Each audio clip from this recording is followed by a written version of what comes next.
are here with AAPOR with somebody that I have to interest disclose. Douglas Rivers wears many hats. He's a professor of political science at Stanford University. He is the U.S. CEO of YouGov Polimetrix and one of the co-founders originally of a company called Knowledge Networks, for which he won the AAPOR Innovators Award. But among other things, YouGov Polimetrix is the owner of Pollster.com, but not for Doug, I don't think we'd be here. And he's also been kind enough to give us the editorial freedom to write whatever we want. So I get to ask him some tough questions. You just got done doing a paper on non-probability internet panel surveys, which is what YouGov Polimetrix does. And you said that 2008 was the year in which they came of age and played a role in the presidential campaign. But AAPOR has a task force report out recently on non-probability internet samples, which says essentially you shouldn't use them if your objective is to measure population, to estimate population values. That's a pretty stern condemnation, really. How do you answer that? Well, Mark, I was actually on the task force that produced that, and my name actually appears on the report, though I disagree with almost its entirety. The problem is that nearly all the sampling that we do has self-selection, non-response, and various other elements that mean that the probabilities of selection into the sample are unknown.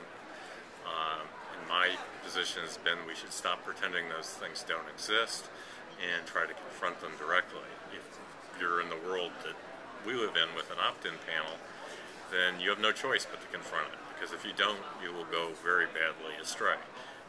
But we've been trying to be as transparent as possible, putting out estimates, publishing all the crosstabs of our surveys, so that people can see what the numbers we are producing, what their characteristics are, and analyze away.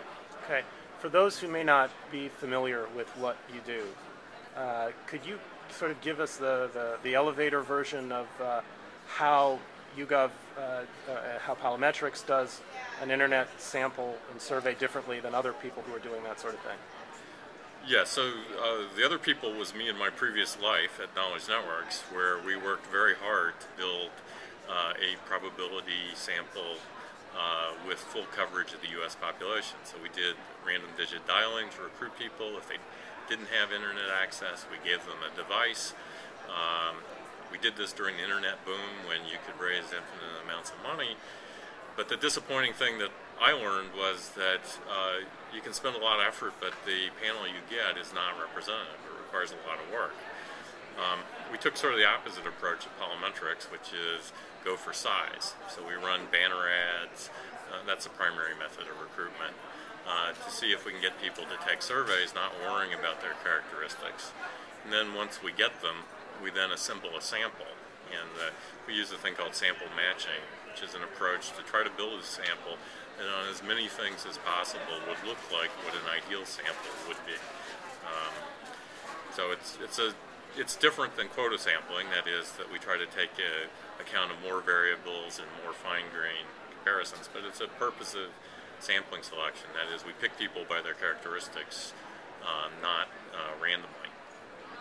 A couple of months ago, you sort of engaged in something of an online debate over a research paper that finds more error in non-probability internet panel samples. And I don't want to rehash all of that because we can include the links to it.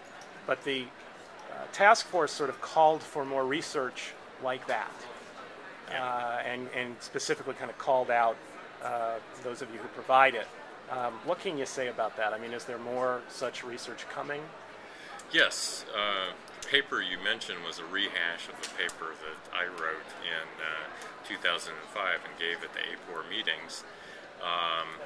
The 2009 paper uses the same methodology, recomputes the numbers, and I can say now, having gone back and redone the data, the 2009 paper is almost completely in error. That the 2005 results are basically the correct ones that showed very little difference even for a set of what were not very good internet samples circa 2005. They hadn't been balanced on race or education, sort of beginner's errors that you would expect. By balanced, you mean sort of beforehand, before the... Right.